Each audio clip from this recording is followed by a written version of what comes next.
Hey everybody, I've got this submersible pump here for an unboxing and review. Right here is everything that came in the box. These things here are little suction cups. These things go on the bottom there.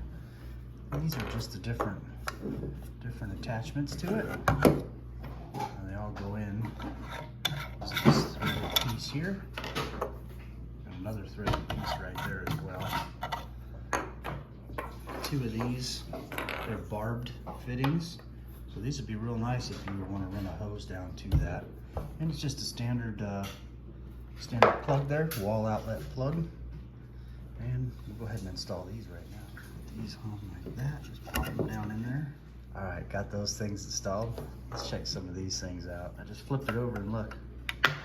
It's got good suction there, which is nice because it'll sit on the bottom. You know, if you have a fish tank or some kind of tank, or whatever kind of container you have, won't move around on you, which is great.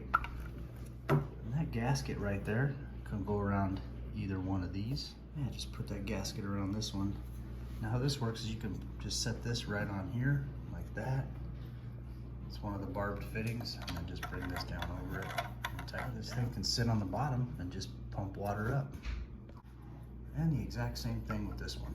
Put the gasket on there and then thread that piece over if you want to use this piece. I want to point out that this is also a barbed fitting, so if you wanted to get some fatter hose, some larger diameter hose, you could do that as well. It also comes with the user's manual. Hey, well check this out. I found just the hose to go over this thing. It's a CPAP hose.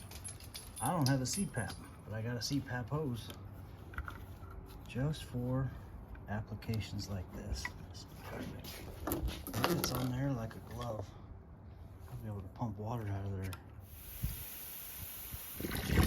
You can see how easy it is to pump this out of there.